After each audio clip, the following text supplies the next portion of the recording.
Hello Amiga coders, this is Photon again. In the last tutorial, first of all, I forgot to show you how to upgrade from P6110 to P6111. What I did was simply go to the include and change from the previous 6110, which read like that, and just change directory and change the version of the play routine. And you're done. So in the last tutorial I wasn't sure that I was going to make the copper bar move in sine, that I should explain the sine function, go into sine curves, but I think I will. In a modern or in any high level language you can certainly just type use this sine function, abbreviated sin, with a parameter of an angle in degrees from 0 to 360 or in radians, and then you'd get a value between 1 and -1 back. The default amplitude is 1 for these high level language functions. How would we do that on a computer that doesn't have a floating point unit, a coprocessor to process decimal numbers, and also how would we do it in assembler? Well, you could write a fancy sine call. You could add a call to the math libraries. This would make your demo depend on these math libraries, which is, well, I like to turn off the system and not depend on anything except what's required to exit the demo if needed. So the usual way back in the day was to generate a sine curve with a specified length and amplitude with one of those high-level languages on Amiga, for example BASIC. So let's first find out what we need for this, and I'll explain how the sine curve will help us make the raster bar move in what seems like a circle around the logo. So now we're moving the copper bar in a linear fashion, up and down, and we want to find out how fast we want it to revolve around the logo. So 0, 1, 2, 3, 4, well, just over 3 seconds for a full revolution. So when we add the sine curve, what will happen is this linear movement, instead of just bouncing at the top and the bottom, it will decelerate and turn about, so as to simulate this thin raster bar rolling around an imaginary cylinder in which the logo is inscribed. You will find out how this looks. For now, I wanted to find out how many values I wanted in my sine curve. So instead of calling a math function and getting a floating point number out and converting that to integer, we'll let my old basic program that I found on one of my old source disks from way back do it. And I'll put this in the development directory that is online for ASM School. But of course, one of the great things about the year 2014 is that you can Google Amiga Sine Generator and get some aminet.net link or something, so that you can download pretty much any sine generator that you want. So I guess that's a shout out to all the archivers out there and people who upload their tools and stuff to sites like Aminet and other places. So here I'll just give you the short long and short of it, you can generate sine curves and cosine curves. The difference from a sine curve and a cosine curve is simply that the cosine curve is a sine curve offset by 90 degrees, so that a sine curve starting at 90 degrees and going to 360 plus 90 degrees at the end is a cosine curve. Sorry. So we want a sine curve. We'd want the values in words, I think, because I'm not sure about the amplitude either. I'll have to break this and check that out, what amplitude we got. As soon as I manage to exit the program. Okay. So let's run it again. No, let's not. Let's check the amplitude here instead. So where are we on this? Nope. Oh, move logo? No. Let's go to the main loop. If I did loop them. Alright. So here's where we are. And right away we bounce the scroller and then we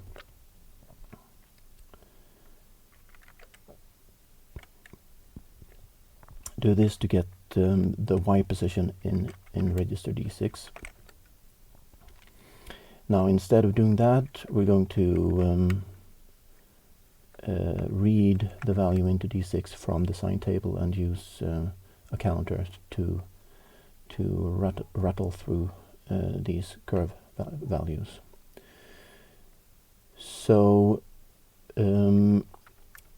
simply we want the and it's important that we get it right because it's very tight. I could have made it a little space between the top and bottom positions and the logo, a little gap there, but in worst case we'll have to just try it. So these are the minimum and maximum values, so let's calculate what that is, and let's calculate what the bottom is, and take the difference. So that will be our that will be twice our amplitude. So the span of the sine curve from the top to the bottom of it is 74, which means our amplitude should be half of that, which is 37. So let's do this again. We want a sine curve, we want words, we want minus 37. Actually, one of the good things about my sine generator, sorry, is that if we want the actual values directly, we could just take the top and bottom raster position of the movement of the raster bar and input them here, and would get a sine curve out that moves nicely between those values. But for demonstration purposes and for pedagogical purposes, I think I'll make a proper sine curve, that well, a normal sine curve. Normally you'd make maybe one or possibly two sine curves for a demo that uses many calculations using the sine function by picking from these larger curves, and they would have their center in they would simply go from 0 to the positive amplitude, down to 0, and down to the negative amplitude, and up to 0 again, and so on, so that they're as useful as possible. So just enter that.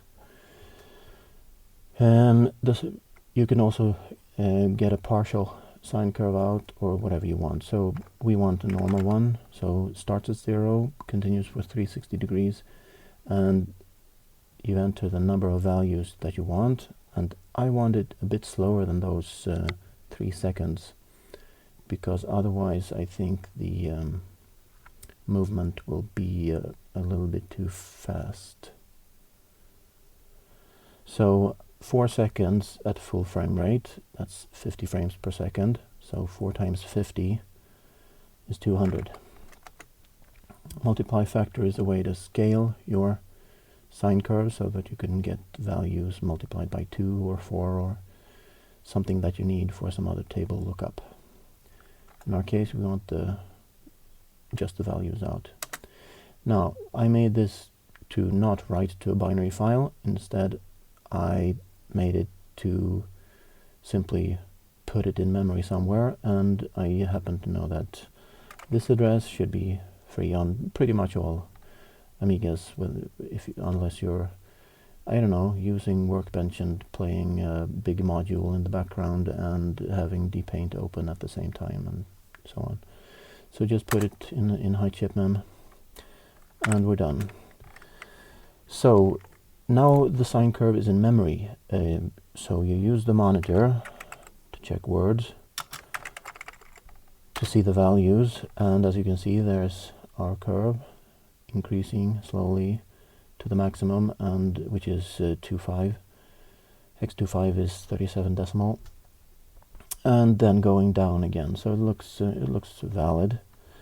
So to get this into a file that you can either you can get the values into your source file, which means the assembler will have to assemble the instructions, which is, well, it's slow on slow CPUs and faster than loading a file on fast CPUs.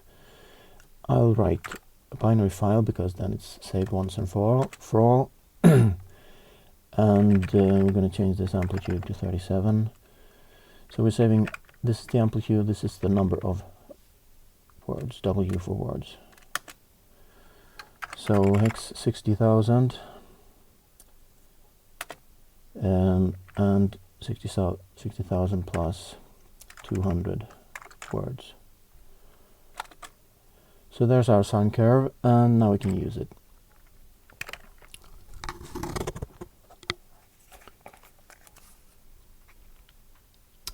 So what should we do about this movement thingy here? And forget to talk about D6 before. I think D6 is the movement direction and D7 is the actual vertical position. First of all, we want to find the center of the movement, which should be this position plus 37. So in order to not have to think, we want to make a just plug-in replacement. So all of this should be gone, and we should take this value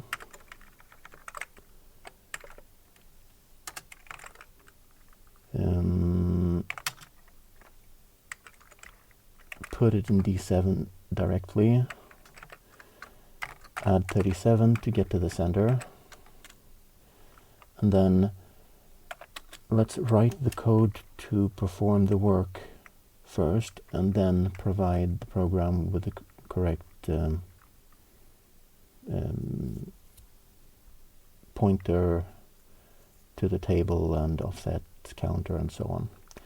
So what you would do is you would add a word from the sine curve from some pointer using some offset register. Let's use D6 for this. The counter should be word sized. You don't have to specify that if you don't want to. Word size is assumed. And add that offset, because remember we made a sine curve with values from minus 37 to 37 in it, so that this center position plus a positive or negative value will result in the correct vertical position, somewhere from hex 4c minus 6 and up to that position plus 74. So now we need to tell it where the table is, and we haven't even included the sine curve yet. So we'll go ahead and type the code that we want, and then we'll make the include binary and stuff later. So we decide that we want to call this sine, and of course we'll have to load the D6 register from someplace. So we'll load sine counter to D6, and that should be it for our code. So go ahead and cut this out. We still have some code work to do before just adding the counter variable and including the binary, and that is to make sure that D6 isn't relying on some value or trashing some value, but it looks okay. So we no longer need I typed space and main to search for calls to the main loop, and I suppose we put it in before the call to main. We should put it in the init routine, maybe. No, so we don't need this anymore. So that's just housekeeping, because in the main loop now we are directly loading this one, and directly we don't need to keep track of those values anymore. So however, we do need to after we look it up, we need to add, and I don't know if I explain this. This is add Q, add quick. This adds a value between 1 and 8 to any register, and it's quicker than adding a word or a long word immediate to a register, because it doesn't have to read the immediate. This value between 1 and 8 is baked into the instruction word. So that's what we're going to do. We're going to add to the sine counter, and we will compare it to sine end minus sine. Remember that sine was the start of this address, the start of this sine table, I mean, and we'll create a label called sine end and put it after the sine curve, the binary file at the end of that.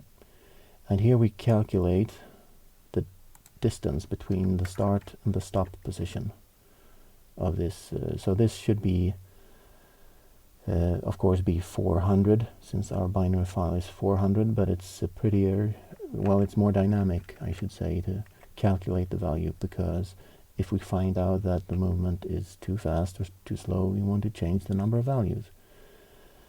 And then we'd have to change the 400 to something else. If we write this, it becomes dynamic. Now, if it's less than that, we don't wrap. Otherwise, we'll just do this, move quick, which moves the value between minus 128 and 127. To a register and to a data register, and extends it to long word size, sine extended. So this makes sure our counter is kept between 0 and 398, since we're increasing by 2 to move to the next word in the sine table. And all we need to do is to save it back into the sine counter. Now this could be optimized, obviously, but it will do for now, also for pedagogical purposes. So now we need to create the variable and include the sine curve. So here's our variables. So let's go ahead and just add another one, sine counter.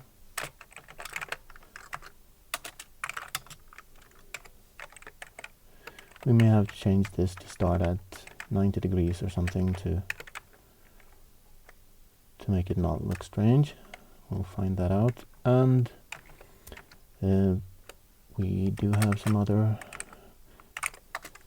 now this is just data, so it doesn't need to be in chipmem. So if you have a public section in your program, go ahead and put it there. I don't think we have any other ones, so let's go ahead and... Well, what do you know? I'll just put it at the end here. Which reminds me, you need, like over here, you need an even command. You may need an even command in order to not have to find out if this next address is odd or even. You just type even, and if it happens to be odd, then it becomes even.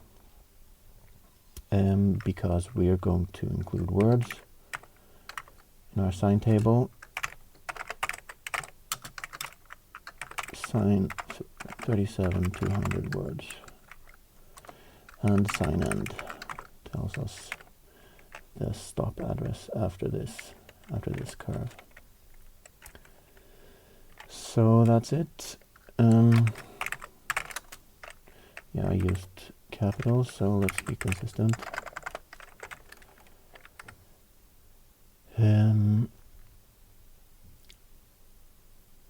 So that's it. I'll save a version for now and see what it tells us.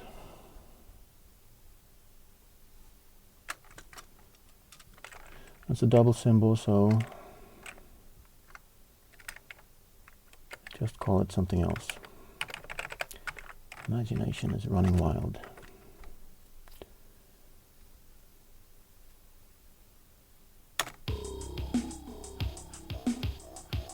As you can see, we no longer have this flag available, but we can do that after we save the sine counter.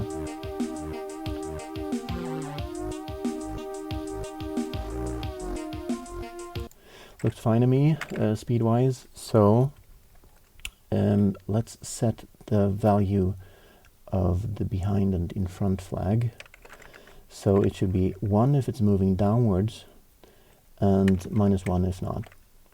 So when is the sine curve moving downwards? Well, after it's reached 90 degrees, it starts sloping downwards and goes to cross the 0 line, and at 270 degrees it starts moving upwards again. So how does this translate to our... because we're using values, not degrees. We're using 200 values, which means that we'll have to recalculate this for the comparison. So we'll start with a default, which I think should be upwards. No, hang on, I'll make that downwards default. And then we know that if the offset into the sine curve is between 0 and 90, or if it's between 270 and 360 degrees, we should change it to -1. Since we're using 200 values instead of 360 degrees, well, we'll just simplify it and call it quarter revolutions, because 90 degrees is a quarter revolution. And this means that if it's between 0 and 50, it should go upwards, and if it's between 150 and 200, it should go upwards as well. All other values should mean that it goes downwards, which means the rest of this code for the priority and transparency will work. So, a lot of talk for a simple comparison, but we'll use less than here.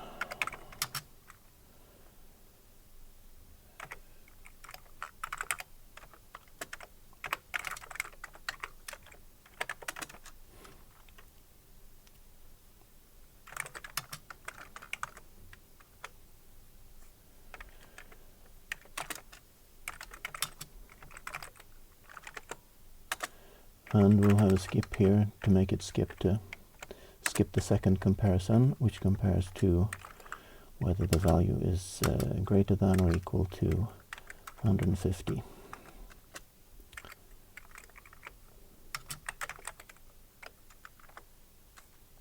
And we can reuse this. Well, we can do this, can we? No down to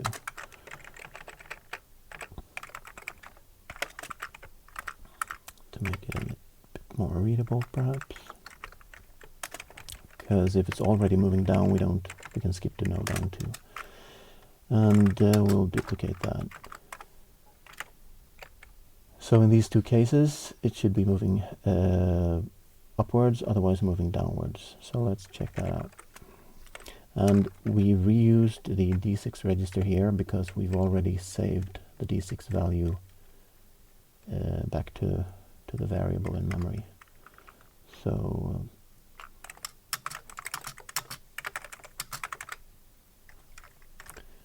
we can add some comments here to split it up a bit.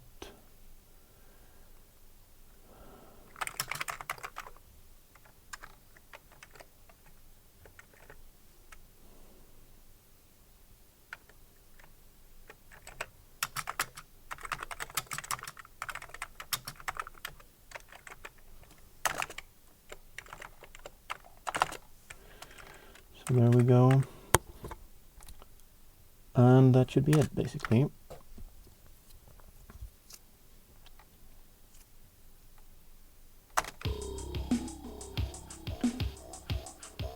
Except it doesn't work. So, okay, let's have a think about this and see what's happening. It would seem to me that it always gets the same value. Oh, first of all, these should be multiplied by 2 because we're using words. We had 200 words, so the actual offset would be between 0 and 400 instead. And here's my cat wanting some attention. So in a minute here. So let's see what we can do here. Well, we can make it a little bit more concrete by. Right now we're well, first of all, I'm replacing the sine counter with 1 first, and then I check against the sine counter, which now is always 1. So let's use the A2 register instead. So we have a default pointer for the copying of colors later, and we have the exception. And tell you what, to save some processing time, I'm going to have 2 conditions and 1 change to non-default. So we have these 2 possible values, and when it's let's see, between, well, let's go, we can always invert the condition here later. We're going to change check for 2 intervals. So if it's between 0 and 100, it should go to behind, right? Which sets this. And if it's not, we're going to check for the other range, which should be above 300. And if so, it should go behind as well. Else it should continue.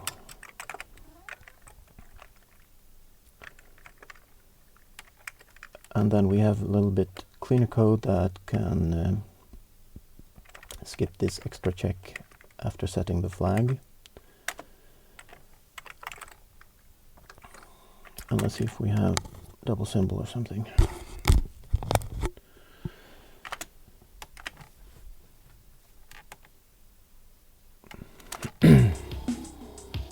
Well, I'd say that's a good test. Now, whether or not it's important that it's behind when it's moving downwards or vice versa is up to you. But if you do, then of course you should swap the defaults around if you are that particular about that. So anyway, that concludes this tutorial. In the next tutorial we're going to make a mirror surface to mirror the text vertically with the copper.